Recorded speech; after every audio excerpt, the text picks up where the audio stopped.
بسم اللہ الرحمن الرحیم۔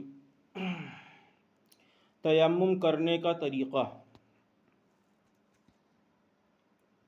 یہ ہے کہ دونوں ہاتھ پاک زمین پر مارے اور سارے منہ کو مل لیوے، پھر دوسری دفعہ زمین پر دونوں ہاتھ مارے اور دونوں ہاتھوں پر کہنیوں سمیت ملے۔ چوڑی کنگن کے درمیان اچھی طرح ملے گا، اور اگر اس کے گمان میں ناخن برابر بھی کوئی جگہ چھوٹ جاوے گی تو تیمم نہ ہوگا۔ انگوٹھی چھلے اتار ڈالے کہ کوئی جگہ چھوٹ نہ جاوے اور انگلیوں میں خلال کرے۔ جب یہ دونوں چیزیں کر لیوے تو تیمم ہو گیا۔ مٹی پر ہاتھ مار کر ہاتھ جھاڑ ڈالے کہ ہاتھوں اور منہ پر بھبھوت نہ لگ جاوے۔ زمین کے سوا اور جو چیز مٹی کی قسم سے ہو اس پر بھی تیمم درست ہے، جیسے مٹی، ریت، ہڑتال، سرما وغیرہ۔ جو چیزیں مٹی کی قسم سے نہ ہوں اس سے تیمم درست نہیں، جیسے سونا، چاندی، رانگا، گیہوں، لکڑی، کپڑا، اناج وغیرہ۔ ہاں، اگر ان چیزوں پر گرد و مٹی لگی ہو تو اس وقت البتہ ان پر تیمم درست ہے۔ جو چیز نہ تو آگ میں جلے نہ گلے، وہ چیز مٹی کی قسم سے ہے، اس پر تیمم کرنا درست ہے، اور جو چیز جل کر راکھ ہو جاوے یا گل جاوے اس پر تیمم درست نہیں۔ اسی طرح راکھ پر بھی تیمم درست نہیں۔ اگر پتھر پر بالکل گرد نہ ہو تب بھی تیمم درست ہے۔ اگر پانی سے خوب دھلا ہوا ہو تب بھی درست ہے۔ ہاتھ پر گرد کا لگنا کچھ ضروری نہیں۔ اسی طرح پکی اینٹ پر بھی اگر زمین پر پیشاب وغیرہ کوئی نجاست پڑ گئی اور دھوپ سے سوکھ گئی اور بدبو بھی جاتی رہی تو وہ زمین پاک ہو گئی، نماز اس پر درست ہے، لیکن اس پر تیمم درست نہیں۔ جب معلوم ہو کہ یہ زمین ایسی ہے، اور اگر معلوم نہ ہو تو وہم نہ کرے۔ جس طرح وضو کی جگہ تیمم درست ہے، اسی طرح غسل کی جگہ بھی مجبوری کے وقت تیمم درست ہے۔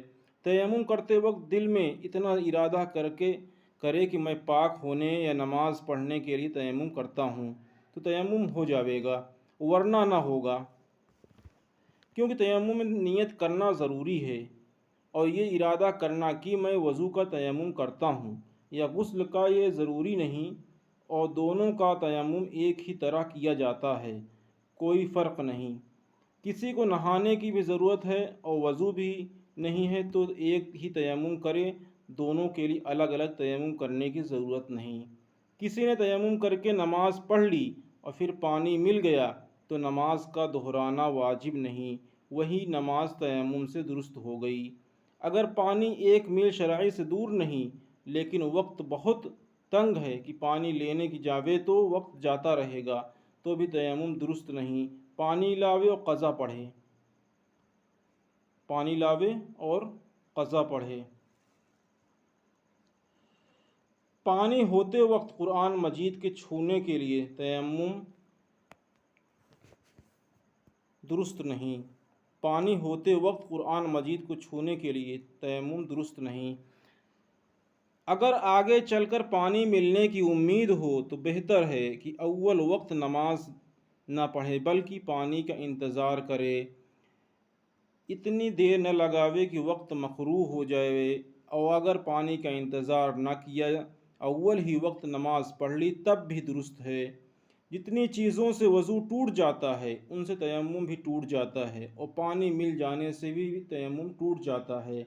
اسی طرح تیمم کر کے اور آگے چلا اور پانی 1 میل شرعی سے کم رہ گیا تو بھی تیمم ٹوٹ گیا۔ کسی کا کپڑا یا بدن نجس ہے اور وضو کی بھی ضرورت ہے اور پانی تھوڑا ہے تو بدن اور کپڑا دھو لیوے اور وضو کے عوض تیمم کر لے۔ اگر وہ عذر جس کی وجہ سے تیمم کیا گیا ہے آدمیوں کی طرف سے ہو، مثلا کوئی جیل خانہ میں ہو اور اس کے ملازم اس کو پانی نہ دیں، یا کوئی شخص کہے کہ اگر وضو کرے گا تو مار ڈالوں گا، تو اس تیمم سے جو نماز پڑھی جب پانی ملے گا تو جو نماز پڑھی گئی ہے اس کو پھر سے دہرانا پڑے گا۔ اسی طرح اگر پانی اور چیزیں بھی جن پر تیمم کیا جاتا ہے نہیں ملتی اور ریل میں اکثر ایسا اتفاق ہو جاتا ہے تو بلا طہارت نماز پڑھ لینا جائز ہے، مگر اس نماز کو بھی پھر سے پڑھنا پڑے گا۔